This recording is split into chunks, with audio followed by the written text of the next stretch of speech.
how do the crowds in England differ from the crowds back at home? Just like I said, just more moshing, like crowd surfing, dancing, like just a little more. I don't know. It just depends on the tour, I guess. You know what I mean? But a lot of like, I guess we have different demographics of fans in different countries. You know, and like in the Philippines, we have a lot of fans that are getting older because they've been into the band since the beginning, and in the States it's that way too. So a lot of our fans are like 30s, you know what I mean? But over here, we're still kind of being discovered, even though we've been around for so long. So like, a lot of our fans are younger, so it's a little more energetic. So it's different in different areas. It's not the same.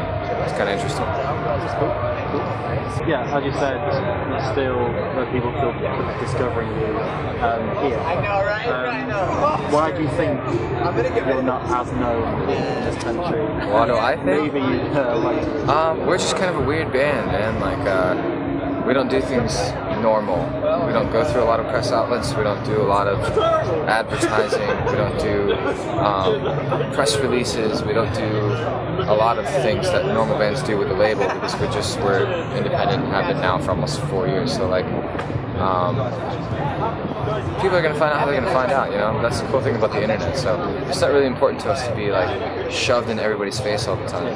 You know, if they stumble across a song and they like it, sweet, you know, awesome. And if not, then whatever, man. There's a lot of bands out there. Obviously, like websites like MySpace been like instrumental in a lot of your success. MySpace. So do you think you would be where you are today without social media? I would say yes, because I believe more in the power of rock radio, which I'm not even exactly sure how relevant that is in the UK. But it definitely is in the US, which is where we're from. We're an American band. So if you have a song that translates to rock radio and it becomes successful, I think that's the best outlet to release your music if you really want people to hear it. Because even if they're just switching through the channels and they hear it, then if they don't like it, whatever, they got to hear it. With MySpace, you actually have to click a link. You have to do something. You know what I mean? Or you have to like a page like Facebook or Twitter or whatever. So that requires a bit of, you know, physical interaction. But if you were just in your car anyway and driving, and it's on scan mode or whatever, or you just turned on your car and happened to already be on that radio station, which happens to a lot of people because they don't listen to one station at a time, boom, there you go, you hear new music, you know what I mean? And it's free. So, yes, I still think we'd be successful because our song was on the radio before we had a record deal.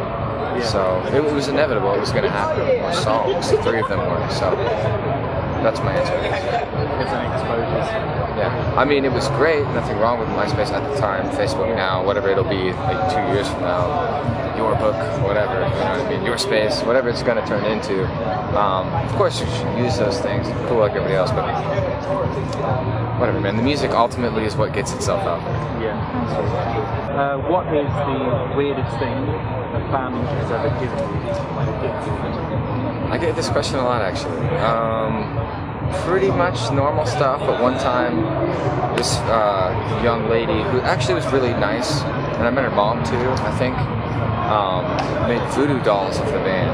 And they had like the stuff that we had worn, like I guess at the concert before, or like one that she'd seen before, and we actually recognized our wardrobes on them too. We were like, oh, I remember when I wore that, because it was like a miniature version of that. It was a little freaky, but like also kind of cool. So I hung on to mine and like, I was like, nothing's happening to this. So that was kind of cool. These are at Slam Dunk. Which match would you challenge to a basketball match of all the ones playing? I wish I could play against the Blackout, but I don't think they're here. But I love those guys. We did tour with them. I don't know. I guess LYU. That's the only other band I know on this tour. They're awesome. Check them out. Is that an official challenge? Sure. Yeah, they're kind of like, yeah, we could definitely beat them. So, all right. Joey's good at basketball, and I'm pretty good at sports in general. So like, I think we got it. Cool. What is your personal musical guilty pleasure? I listen to everything, man. I listen to things that get a lot of hate on purpose, you know, because I'm in the entertainment industry, so I understand it, like it's interesting to me. So, you know, Kanye West, Miley Cyrus, I like all that stuff. I think it's hilarious because so do they, you know what I mean? So like, you know, I try to stay I jump in and out of the pop world, but then also like super metal and punk at the same time, which is kind of what we do with our music, you know. So still into like Thrice and Coheed and Cambria and like actually Dolores Prada, they're here, big fan of those guys. So I'm kind of all over the board. I think most people are now. Yeah. Nobody really likes one genre anymore. That's old school. It's a very taste, definitely. Yeah. If you were to change your band name, what would you change it to?